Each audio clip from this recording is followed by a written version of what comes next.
जय हिंद साथियों। तो सामान्य हिंदी से एक और उपयोगी मुक टेस्ट नंबर 22।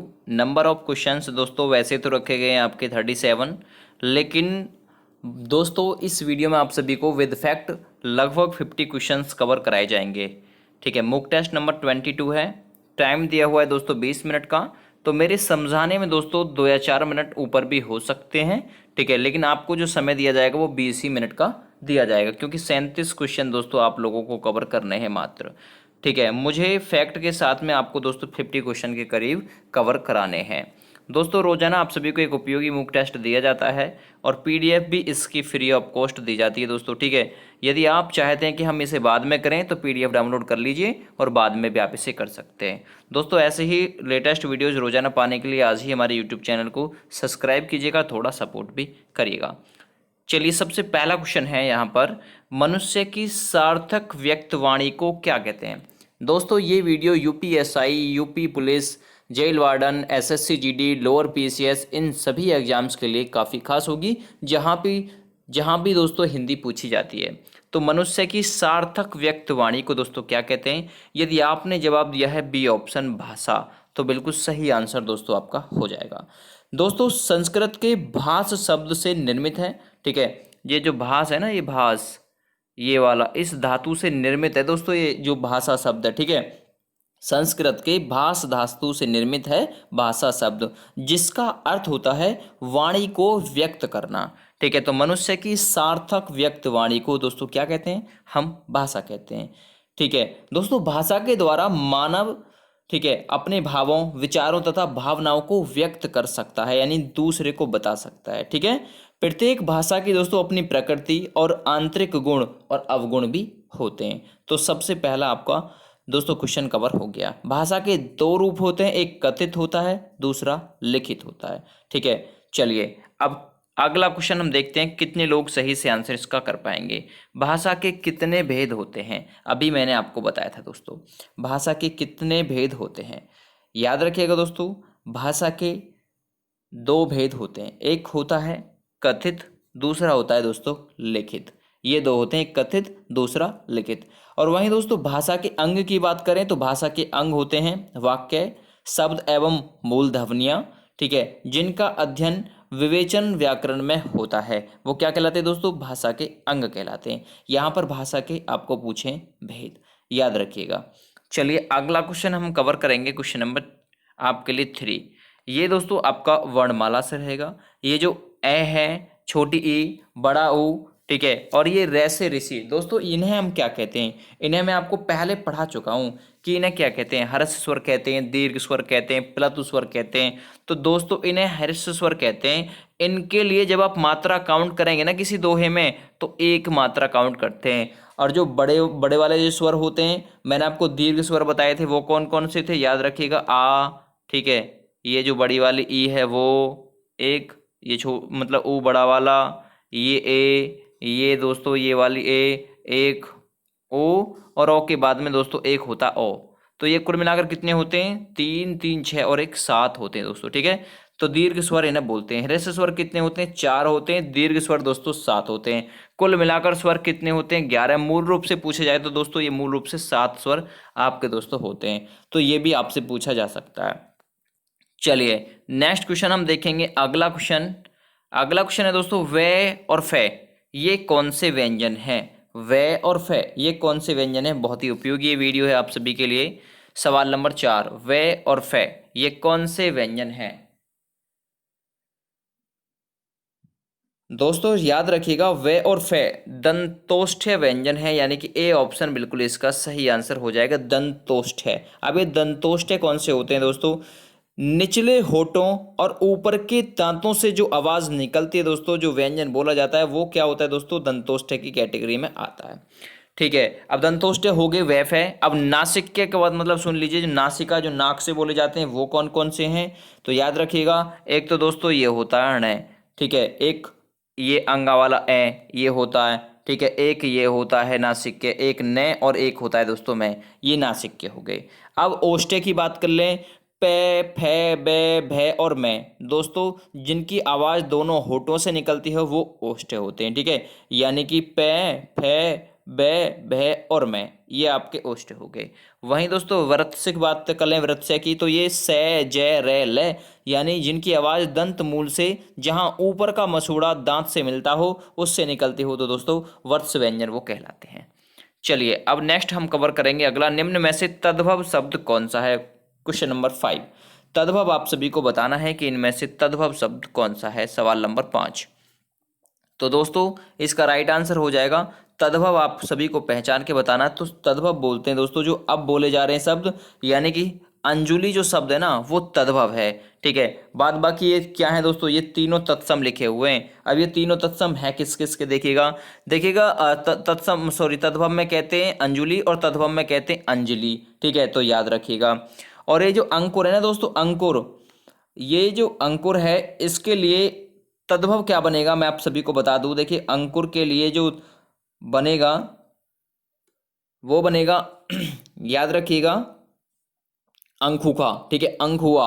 और अमावस्या के लिए दोस्तों अमावस बनेगा तद्भव, ठीक है, अमावस, अमावस। देखिए इतने सारे फैक्ट नहीं बता सकता हूँ इस वीडियो में, मैं काफ़ी लंबी हो जाएगी फिर ये। नेक्स्ट, निम्न में से कौन सा तत्सम शब्द है, अब आपको तत्सम पहचान के बताना है। तत्सम कौन सा, पिछले में आपने बताया था तत्सम कौन सा है, और इसमें आपको बताना है कि तद्भव कौन सा है, सॉरी तत्सम कौन सा है।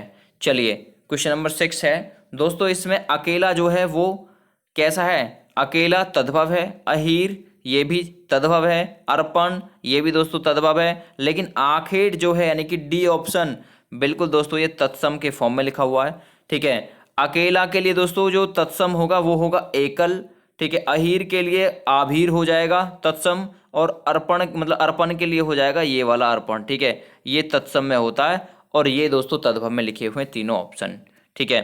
चलिए नेक्स्ट देखते हैं अगला, पीयूष किसका पर्यायवाची शब्द है। पर्यायवाची दोस्तों बहुत पूछे जाते हैं उत्तर प्रदेश पुलिस में, पीयूष किसका पर्यायवाची शब्द है। याद रखिएगा दोस्तों ये अमृत का पर्यायवाची शब्द है पीयूष। अब अमृत के सारे पर्यायवाची सुन लीजिए, अमीय, सुधा, मधु, सोम, अमी, पीयूष, जीवन दोतक और सुरभोग, ठीक है। चलिए अरण्य की भी बात करते हैं, अरण्य के पर्यायवाची कौन कौन से हैं, विपिन, अटवी, कानन, वन, जंगल, कांतार, ठीक है। अनुपम की बात कर लेते हैं, अनुपम के पर्यायवाची कौन कौन से होते हैं, अनोखा, अपूर्व, अद्भुत, अनूठा, ठीक है, अतुल, अद्वितीय और अनन्य। वहीं बात करें दोस्तों अश्व की, तो अश्व के पर्यायवाची होते हैं बाजी है, घोटक, सैंधव, तुरंग, रविपुत्र और घोड़ा। तो पीयूष किसका पर्यायवाची, अमृत का, ये पूछा जा सकता है। चलिए अब नेक्स्ट देखते हैं अगला क्वेश्चन, दानव किसका पर्यायवाची शब्द है, ठीक है, दानव किसका पर्यायवाची शब्द है। दोस्तों याद रखिएगा जो दानव है ये असुर का पर्यायवाची शब्द है, सी ऑप्शन सही हो जाएगा। अब इसके दोस्तों असुर के सारे पर्यायवाची सुन लीजिए, दानव तो ऊपर हो गया, धनुज, निशाचर, राक्षस, रजनीचर, निशिचर और देवारी, ये हो गए असुर के। वहीं बात करें दोस्तों अग्नि की, तो अग्नि के कौन कौन से, आग, वही, पावक, अनल, धूमकेतु, कृषाणु और दहन, ये हो गए अग्नि के। अतिथि की बात करते हैं, पूछा जाता है यहाँ से पाहुन, मेहमान, आगंतुक, पाहुना और एक होता है दोस्तों अभ्यागत। और अचल की बात करते हैं दोस्तों, अचल है आप लोग जानते होंगे शैल, ठीक है, पर्वत का है अचल, ठीक है, शैल, नग, गिरी, महीधर, पर्वत, स्थिर, दृढ़, भूधर, मेरु और तुंग, ये अचल के पर्यायवाची हो गए। तो दानव किसका पर्यायवाची, असुर का। यहाँ पर दोस्तों हमने 4 पर्यायवाची पिछले क्वेश्चन में कर लिए और 4 ही इसमें कर लिए, कुल मिलाकर 8 पर्यायवाची देख लिए यदि आपने ध्यानपूर्वक वीडियो दोस्तों देखी होगी तो। अनुकूल का विलोम क्या है, ये बहुत ही उपयोगी है कि अनुकूल का विलोम क्या है दोस्तों, याद रखिएगा। तो अनुकूल का विलोम होता है दोस्तों प्रतिकूल, यानी कि ए ऑप्शन बिल्कुल सही आंसर हो जाएगा। एकांत जो है दोस्तों इसका विलोम क्या होता है, अनेकांत। ऐक्य का विलोम अनेक्य, और आवृत का विलोम क्या होता है दोस्तों, अनावृत। तो यहां से भी आपके 4 क्वेश्चन कवर हो गए, ठीक है। नेक्स्ट देखते हैं अगला क्वेश्चन हम, अधिकारी का विलोम क्या है, ठीक है, अधिकारी का विलोम क्या है। तो याद रखिएगा दोस्तों अधिकारी का विलोम क्या है और अपना आंसर भी दीजिए, उसका आंसर हो जाएगा अनाधिकारी, यानी कि ए ऑप्शन हो जाएगा। अब दोस्तों ये प्रतिलोम है, इसका विलोम क्या है, तो अनुलोम प्रतिलोम, आपने नाम सुना होगा, प्रतिलोम का विलोम हो जाएगा अनुलोम, ठीक है। विग्रह का अनुग्रह, ठीक है, अनुग्रह विग्रह कैसे कर लीजिए। क्षुण का दोस्तों हो जाएगा अक्षुण, ठीक है। तो याद रखिएगा यहां से भी आपके 4 क्वेश्चन कवर हुए हैं। नेक्स्ट देखते हैं अगला क्वेश्चन, अरुण का अनेकार्थी शब्द कौन सा है, ठीक है, अरुण का अनेकार्थी शब्द कौन सा है।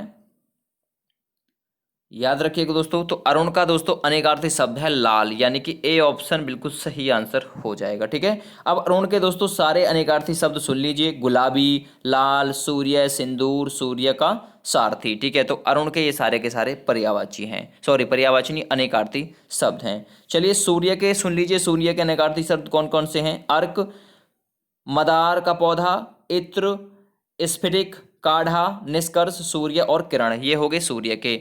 सिंदूर की बात करें दोस्तों, सिंदूर के कौन कौन से होते हैं?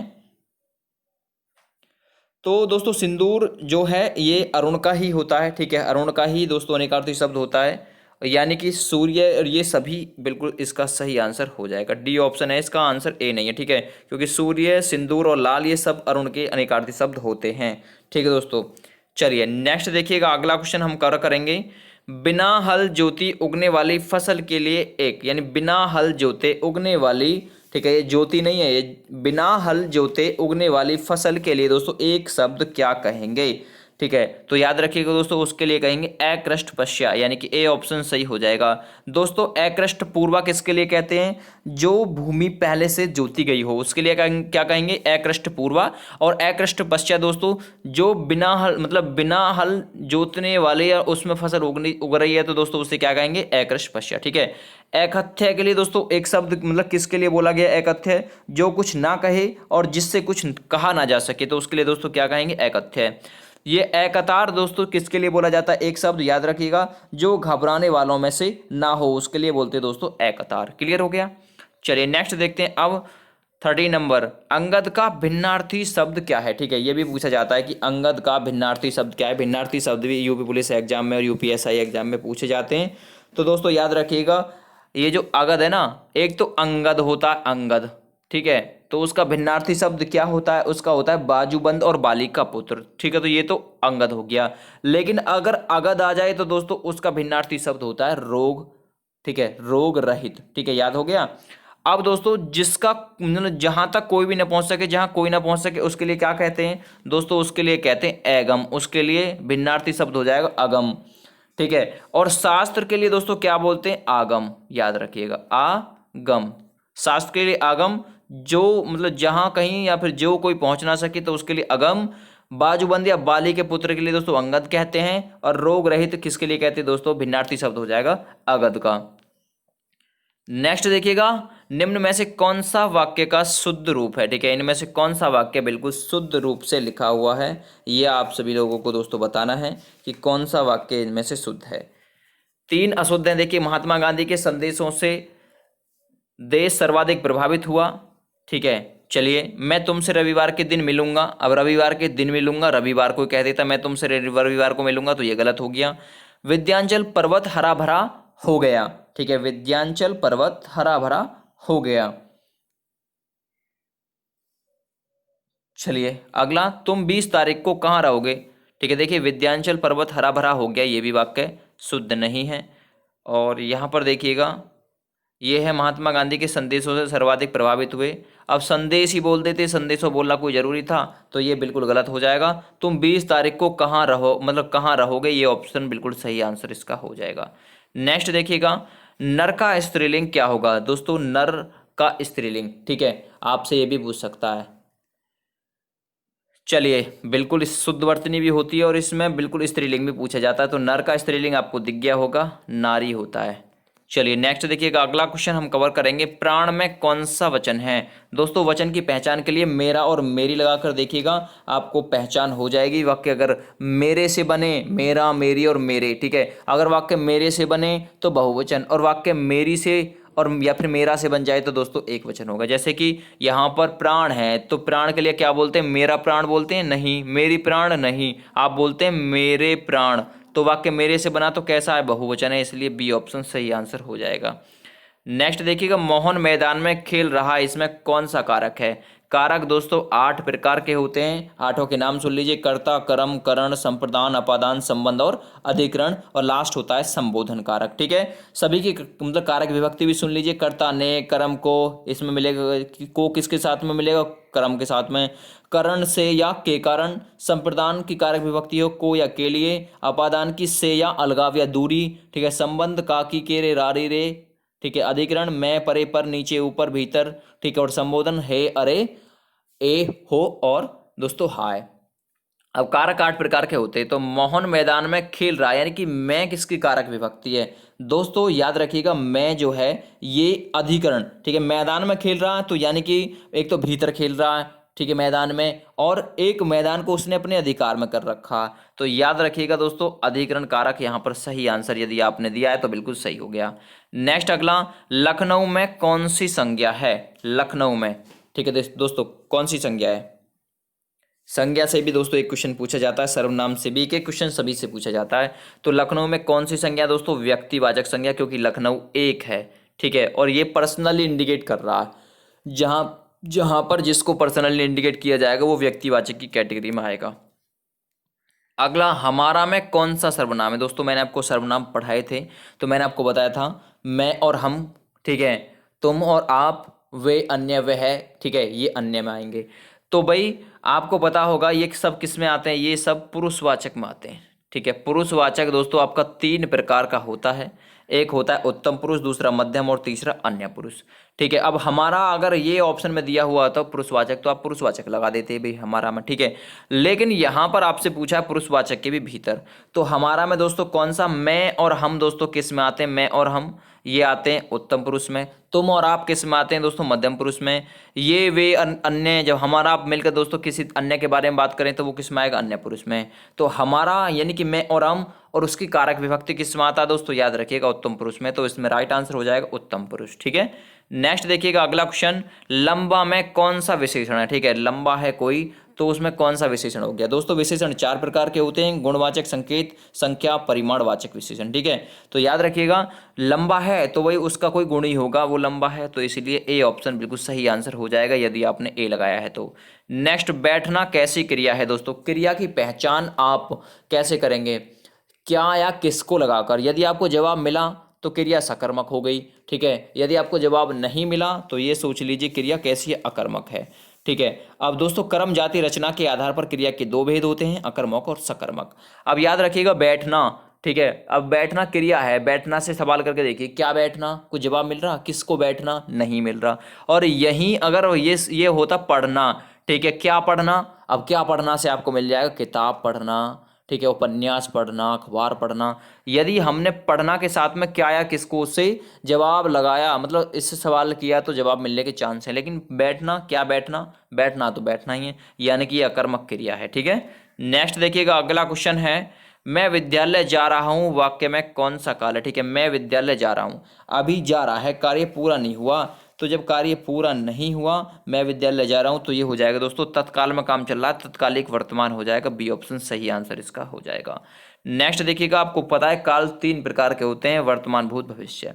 मोहन आम खाता है में कौन सा, मतलब वाक्य कौन सा है दोस्तों? इसमें वाच्य पूछा है, ठीक है, मोहन आम खाता है। अब वाच्य दोस्तों, यदि वाक्य कर्ता बदलने से ही दोस्तों क्रिया बदल जाए तो वहां पर कृतवाच्य होता है। यदि कर्म बदलने से, ठीक है, यदि कर्म बदलने से क्रिया बदले तो कर्मवाच्य है। और दोस्तों भाव का तो आपको बताइए कि भाव का पता चल जाता है। यहां पर मोहन की जगह मैं लेता हूं सीता, ठीक है भाई, सीता आम खाता है, वाक्य गलत हो गया। मैंने बदला है कर्ता को, तो जब कर्ता बदलने से ही क्रिया बदल जाएगी तो क्या हो जाएगा? खाती, सीता आम खाती है। देखिए यहां पर खाता है लेकिन यहां पर हो गई खाती, तो वाक्य कौन सा हो जाएगा? ए ऑप्शन, कृतवाच्य। नेक्स्ट क्वेश्चन अगला, निम्न में से किस में अति उपसर्ग नहीं है? आप बताइए निम्न में से किस में दोस्तों अति उपसर्ग नहीं है? बहुत ही उपयोगी ये वीडियो है दोस्तों। अति प्लस व्याप्ति ये हो गया, अति प्लस क्रमण, ठीक है, अति प्लस मानव, यहाँ पर अधि, ठीक है, अधि प्लस न यानी कि अधि है इसमें, तो इसमें दोस्तों क्या है? अति उपसर्ग नहीं है, इसलिए ये अलग हो गया।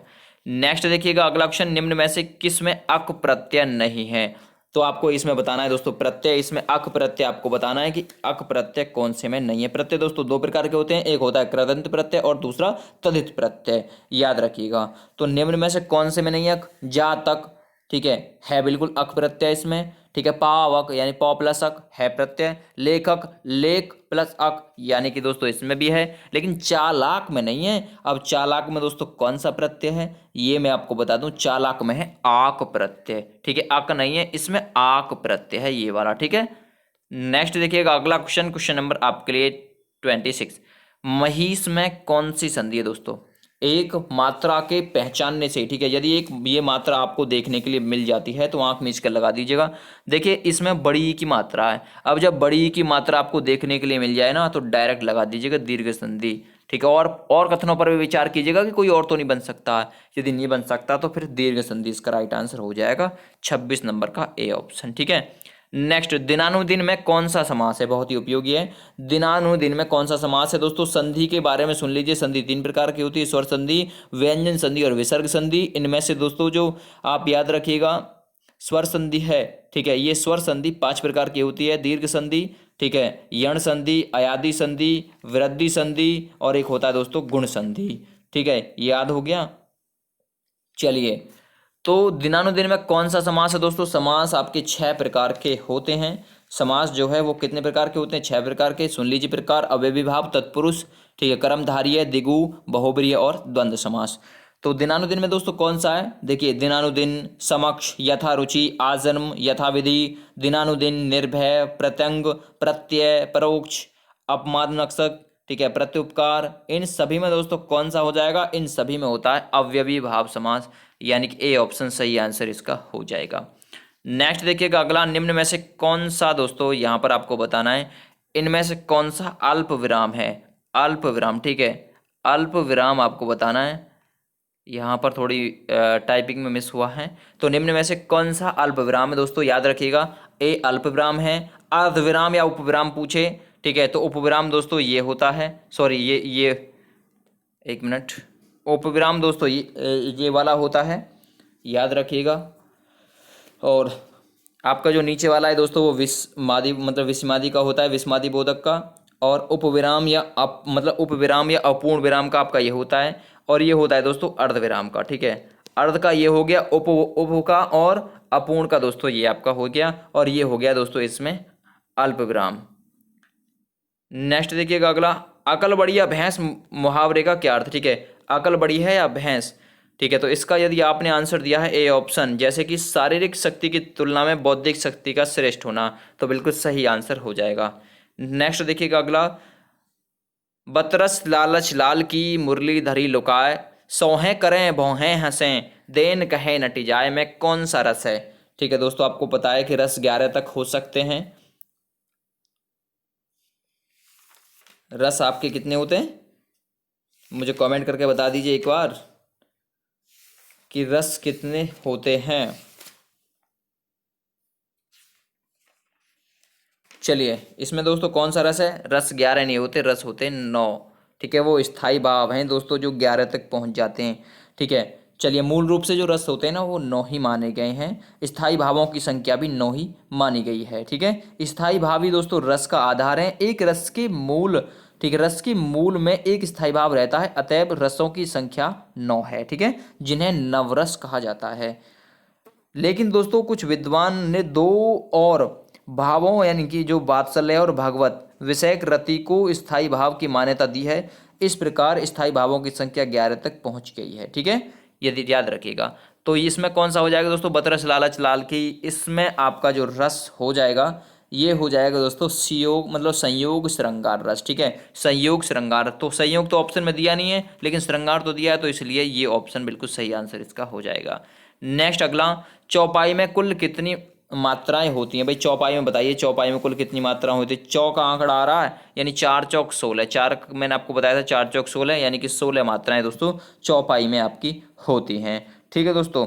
प्रत्येक चरण में इसकी 16 मात्राएं इसकी होती हैं, ठीक है। चलिए, अब रोला की बात कर लें दोस्तों। रोला में कितनी होती हैं? 24 होती हैं, जहां पर जो यति होता है दोस्तों 11 और 13 मात्राओं के विराम के साथ दोस्तों इसमें 14 मात्राएं होती है। अंत में लघु गुरु होते हैं, ठीक है, इसके अंत में लघु और गुरु होते हैं। नेक्स्ट, 28 मात्राएं दोस्तों किस में होती हैं? हरिगीतिका में होती हैं, जहां पर 16 और 12 के विराम के साथ दोस्तों 28 मात्राएं होती हैं। 26 मात्राएं दोस्तों गीतिका में होती हैं, 14 और 12 की मात्राओं, मतलब 12 मात्राओं पर 14 और 12 का आंकड़ा इसमें होता है दोस्तों, इन्हीं पर यति होता है। नेक्स्ट देखिएगा अगला क्वेश्चन, बाकरगंज की बाकीपुर में बनवारी लाल बनिया वास करता था, उपयुक्त में कौन सा अलंकार है? भाई एक शब्द बार बार रिपीट हुआ है। अलंकार आपके 2 प्रकार के होते हैं, एक तो शब्दालंकार, एक अर्थालंकार। अब शब्दालंकार में दोस्तों कौन कौन से आते हैं? अनुप्रास, वक्रोक्ति, यमक और श्लेष। क्लियर हो गया। दूसरा दोस्तों, इसमें आप सभी को एक चीज कवर करके मतलब एक चीज और बतानी है कि बाकरगंज के बाकिरपुर में बनवारी लाल बनियावास करता था, उपयुक्त में कौन सा अलंकार है? तो बे जो दोस्तों इसमें बार बार आया है, इसलिए इसमें दोस्तों कौन सा अलंकार हो जाएगा? अनुप्रास अलंकार इसमें हो जाएगा। ए ऑप्शन सही है, आंसर आपका हो जाएगा। तो ये क्लियर हो गया। देखिएगा अर्थ अलंकार के प्रकार सुन लीजिए आप। उपमा अलंकार, ठीक है, उपमा, और उपमा के बाद में दोस्तों अगला नंबर आता है इसमें रूपक, रूपक के बाद में उत्प्रेक्षा, ठीक है, उत्प्रेक्षा के बाद में दोस्तों एक होता है अतिशयोक्ति, इसमें ही आता है। तो ये दोस्तों इसके प्रकार होते हैं, ठीक है, याद रखिएगा। और एक व्यतिरेक भी दोस्तों इसमें आता है, संदेह अलंकार भी इसी में आता है। तो कई अलंकार होते हैं दोस्तों ये। नेक्स्ट, सूर सागर, साहित्य लहरी, सूर पच्चीसी, ठीक है, और सूर सुरावली में दोस्तों ये किसकी रचना है? ठीक है, याद रखिएगा, ये भी आप सभी को दोस्तों बताना है कि ये किसकी रचना है। सूर सागर, साहित्य लहरी, सूर पच्चीसी, सूरावली, ये किसकी रचना है? तो याद रखिएगा दोस्तों ये सूरदास की रचना है। ए ऑप्शन बिल्कुल सही आंसर हो जाएगा, ठीक है। कबीरदास की रचना बीजक साखी सबद रमैनी। तुलसीदास की रचनाएं दोस्तों रामचरितमानस, गीतावली, दोहावली, कवितावली, विनय पत्रिका, जानकी मंगल, कृष्ण गीतावली, हनुमान वाहक, ठीक है, रामज्ञा और राम हनुमान, ठीक है, जो गुणगान किया था दोस्तों इन्होंने किया था तुलसीदास जी ने। प्रश्नावली, रामज्ञा प्रश्नावली है, रामलला नहुछु है, पार्वती मंगल है, भैरव रामायण, बैरग संदीपनी, ये सब दोस्तों तुलसीदास की रचना है। वहीं मीराबाई की बात करें तो राग गोविंद, बरसी का मायरा, ठीक है, बरसी का मायरा, गीत गोविंद का टीका और राग सौरठ दोस्तों ये मीराबाई की रचना है। नेक्स्ट अगला, साहित्य अकादमी पुरस्कार की शुरुआत कब हुई? ठीक है, साहित्य अकादमी पुरस्कार, ये बहुत ही उपयोगी दोस्तों वीडियो है आप सभी के लिए, ठीक है। तो साहित्य अकादमी पुरस्कार की शुरुआत कब हुई?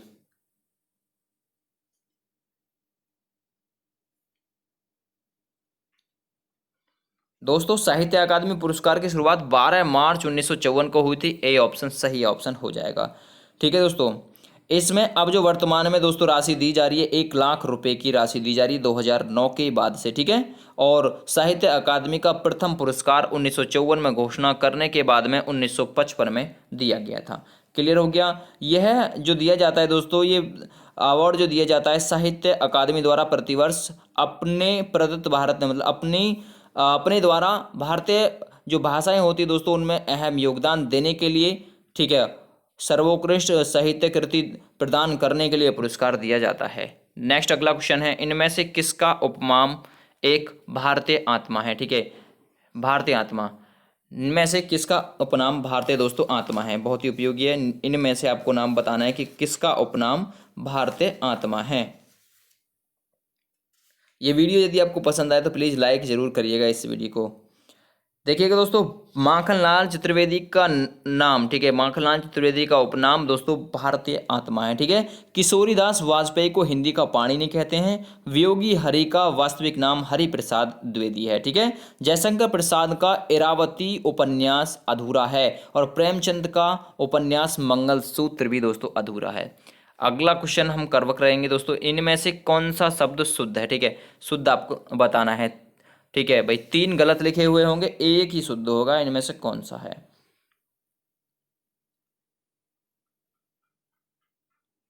चलिए, राइट आंसर है दोस्तों अर्पण। ए ऑप्शन बिल्कुल सही ऑप्शन लिखा हुआ है, ठीक है। अनभिज्ञ यहाँ पर गलत है, आहार गलत है और अस्वीकार भी गलत है। इन सभी के शुद्ध रूप आप मुझे कमेंट करके बताएंगे, ठीक है। चलिए नेक्स्ट, गला कैसा शब्द है? गला, मैंने आपको बताया था जितने भी छोटे शब्द हैं वो क्या है दोस्तों? रूढ़ शब्द हैं। तो सी ऑप्शन बिल्कुल सही आंसर हो जाएगा। आज की ये वीडियो आपको कैसी लगी, कैसा लगा आज का ये मूक टेस्ट, आप सभी लोग मुझे कमेंट करके जरूर बताएं। फिलहाल थैंक यू एंड बाय।